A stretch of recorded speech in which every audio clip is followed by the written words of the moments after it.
Hey O-Scalers, this is Ron, and welcome to episode 15 of How to Build an Outdoor O-Scale Layout.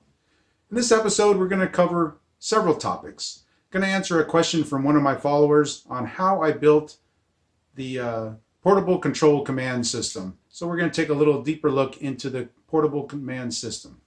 Also, we're going to look at what I use to monitor the humidity and temperature inside the car barn, and also we're going to run some trains. So let's get started. Okay, so I've opened up the portable command control system here, and I just wanted to show a little bit on the wiring here before we open up the lid here and show you what's inside. So basically I have is 5 wires. So we got the red, which is 18 volts AC, and then we got the black common. This is common phase with all the other wiring. And then we have the orange. This is 21 volts AC. This is used for operating the switch solenoids of the switch machines. The green is 12 volt DC. This is going to be used to operate the area lighting and structure lighting. And then we have the yellow one, which will be power for the switches and blocks. So stay tuned for another video coming up on how I install a few blocks, signal blocks, LED signals for the layout. That's coming up. Then we also have the Cat5 cable. This is used in conjunction with the SE2 switch controller to control the switches on the layout there with the legacy remote or the old TMCC remote. They operate the same way. So again, what we have over here is the main power. So this is the power switch here, an on and off switch that will power the bus bar underneath the layout. We have the SC2 controller. This is also powered by an individual power source underneath the box here. And we also have the direct lock on. This is the Lionel 34120. This is the direct lock on here. It protects the trains and the circuits from a dead short. So if you can see here, the black wire that's coming right here, this is coming directly from the 180 watt power brick. It's going directly into the lock on here, and then we have the 18 volt and the common coming out of here. So with this plugged in, this light would be green down here, and then if that shows that everything is good and you have a clean circuit. If you have a derailment or some type of short on the layout, this light would turn red and it would shut the track power off to the layout, preventing damage to your engines and your electrical system. Also, I have an external antenna. It's kind of hard to see that, but this is plugged into the back of the legacy remote there. I removed the stock legacy antenna there because I wanted a little bit distance. Since I'm walking around the layout there, this gave me a little bit more range with the legacy remote here. So be right back. I'll show you what it looks like underneath inside the box. Okay, so I was able to open up the inside of the control box here, and I'll show you a little bit of what the components are here. Here is the Lionel 180 watt power brick. That's plugged into this transformer right here. This wall board is for the SC2 controller, which is the one that switches the switches. This is the one for the TMCC cab 1 remote.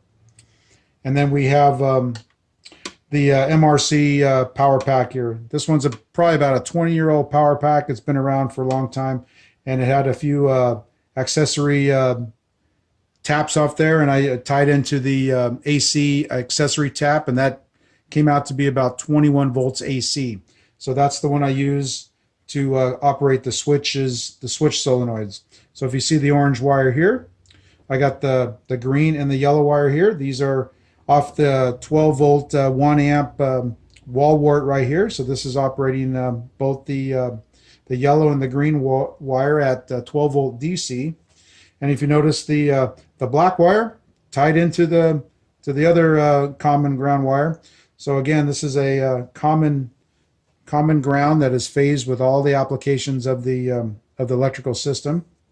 So here is the power, and the power comes into two 4 outlet gang boxes. and they operate through a master switch here. This is the wire going to and from the master switch that we saw on the top of the box. So this is what the wiring looks like inside, and there you have it. Pretty simple. If I make this box, to rebuild this box here, I might add another 180 watt transformer there and break the layout into two different power grids, but we haven't done that yet. Again, this box was about 40 pounds or so, 35, 40 pounds, so it's a little on the heavy side. And these 180 watt transformers got a little weight to them. They're probably at least 5-7 pounds by themselves. So that's what puts a lot of weight into this box. So, but that's maybe for another episode here, is redesigning the command control system. All right, but again, very easy to fold away. Just put it all in here like this. Pretty simple. Everything all tucks in nice and neat.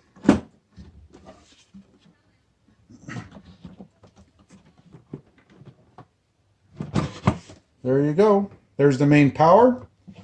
And we wrap up all our leads when we're not using them, and we're ready to go. So that's what it looks like inside the Baldy & Palms Railroad portable command control system.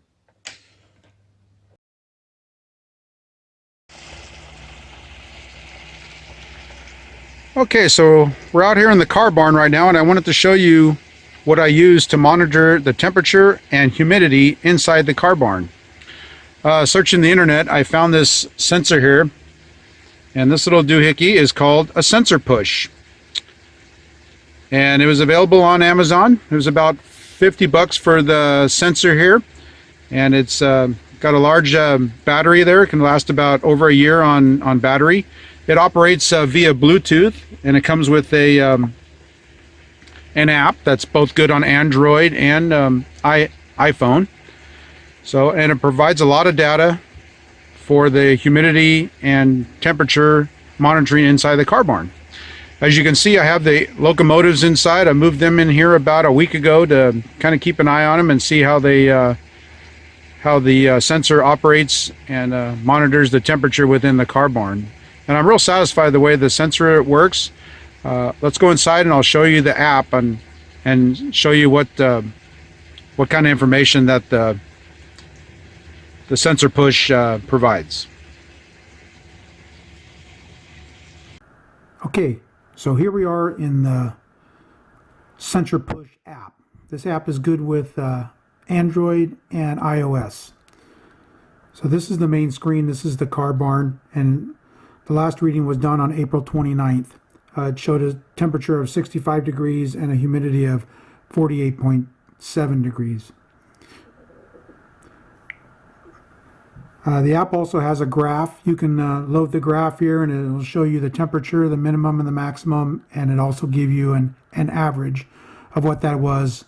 You can break it down by hour, by day, and by week, by month, by year. Same goes with the relative humidity, and then also shows total temperature distribution and also humidity distribution.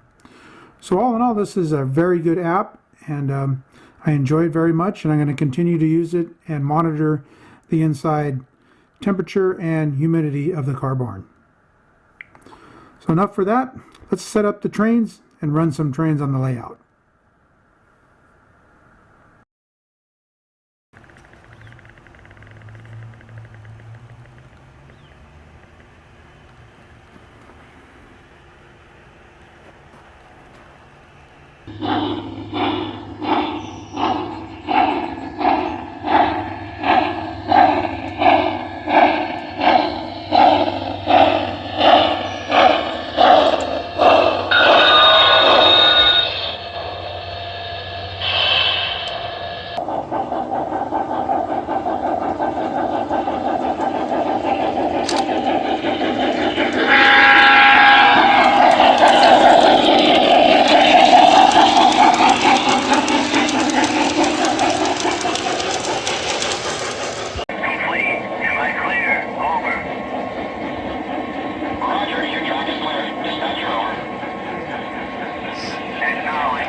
big hill, huh?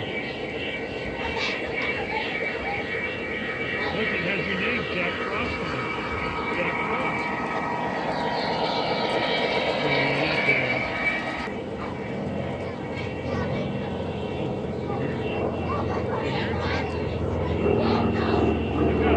Look out, Jack.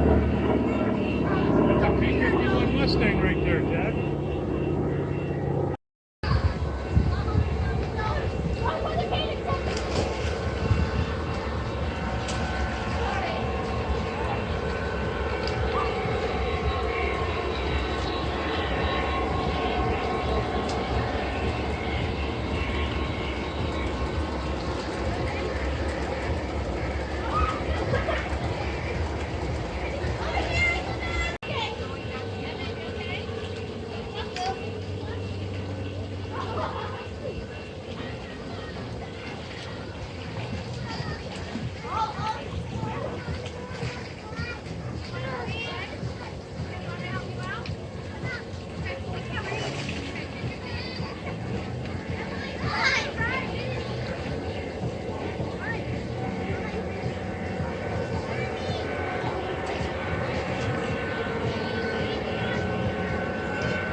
Okay, that about wraps it up for this episode. Those of you new to the channel, please click the subscribe button and also ring the bell for any future new episodes that will be posted. Again, comments are welcome. I answer all my comments. And again, thanks for subscribing to the channel. Thanks for watching, and we'll see you next time.